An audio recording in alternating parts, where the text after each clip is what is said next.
Ladies and gentlemen, please join me in welcoming Robert Bradford.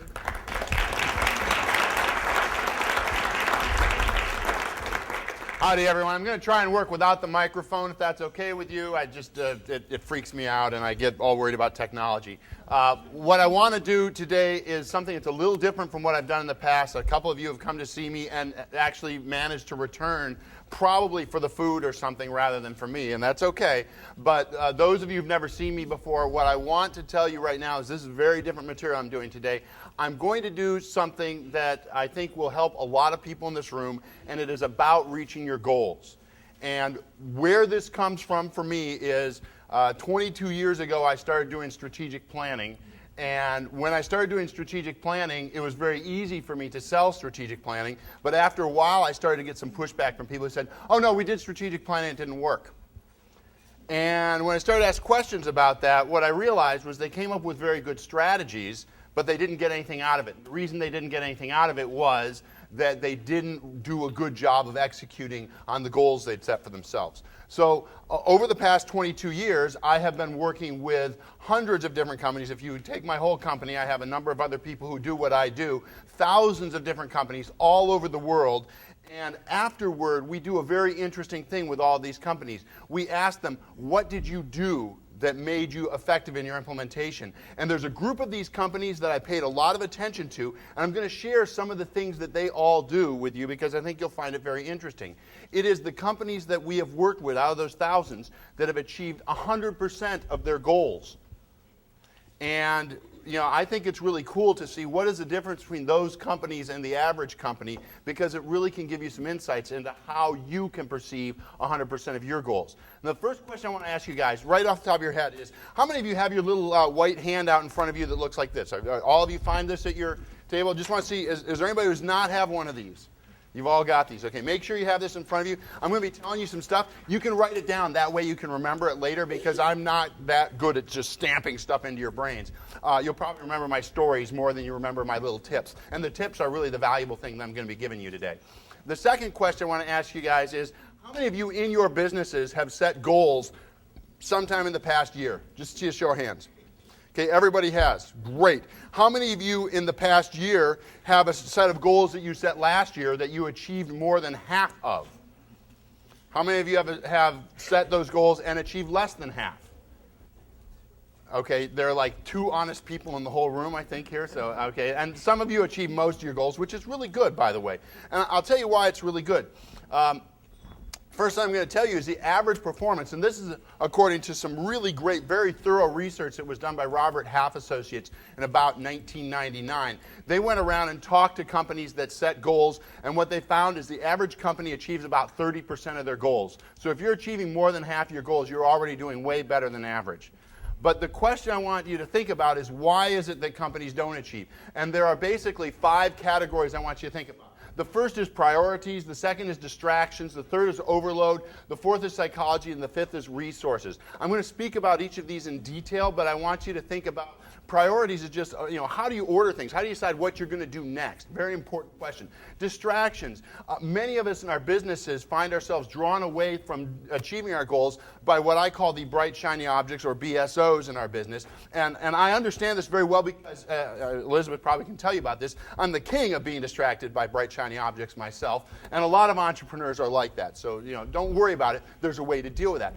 Overload is a common complaint I hear. There are probably people in this room right now who think, boy, I could achieve my goals if I could only get over, the fact that I've just got such a crushing amount of stuff. I have hundreds of emails I have to answer. I have dozens of phone calls, and so on.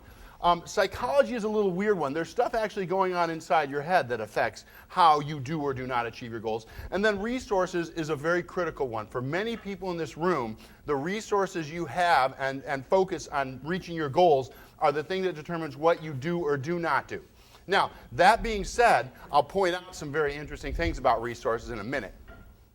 So let's talk first of all about priorities. I'm going to give you 3 simple tips for dealing with priorities. I'm going to talk about each one very shortly. The first is you want to make goal activities urgent. Now, what do I mean by making goal activities urgent? What I mean is you want to take your goals and give them deadlines. A goal that does not have a deadline just sort of blithers off into nowhere and decays of its own accord. A goal with a deadline on it has urgency when that deadline approaches. One of the things that I found over the years is I've forced all the people that I work with to put solid, well thought out deadlines on their goals. And what I find is no matter what, they do the same thing I did when I was assigned a paper in college, which is I knew the paper was due on a certain day. I started working on that at the last minute and got it done on time, but always at the last minute, and it was an urgent thing when I got to that point. Now, that may just be my own psychology, but there are probably one or two people in this room who would benefit from putting a date on every goal you set. The other thing that's very important is you want to create accountability for priorities. One of the things that I like to do with the priorities that we set for our goals is make sure that the people in your company who actually have to do the things that will cause you to reach your goals sit down together and agree on what those priorities are. And that those priorities are not going to change unless you sit down with that group and discuss what those priorities are. Now, that will cause some of you to get into some sort of crisis mode because you've got an entrepreneurial owner, for example, who doesn't like sitting down with a bunch of other people to decide that we're going to change our priorities. But I want to tell you, if you can get that person on board with this, what that person is going to find, and maybe one or two of you is the entrepreneurial owner, you're going to find you've got all of your employees pulling in the same direction and sharing their priorities. Whereas if you are just making up the priorities by the seat of your pants, when it occurs to you, you're going to have some issues with the prioritization. The third point is sort of related to that. You want to make sure everyone shares priorities. That is, you want to talk about what the priorities are and why the priorities are there, because you will get everybody pulling in the same direction if you do that. And I think that's a really important thing the larger your business gets. If you've got a one or two person business, sure, you individually can pull that business forward pretty effectively. As your business grows, you will find your ability to personally pull that business forward on your own becomes more and more difficult. And I've worked with companies where the owner has, they may have 1,000 employees and the owner is still trying to pull most of this kind of stuff forward, and then he wonders why and it's always a he, by the way. Women business owners typically don't have this problem, but he wonders why his business is not moving forward as effectively. And the reason is simply this, that he doesn't have other people pulling along with his priorities. Let's talk about dealing with distractions.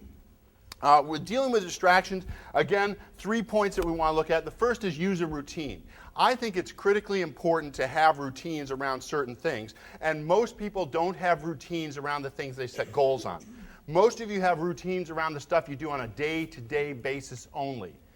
But if you have a routine that says every week or every month I'm going to sit down and look at how I'm doing with the goals I set for my business this year, you will find your ability to stay on top of them increases dramatically.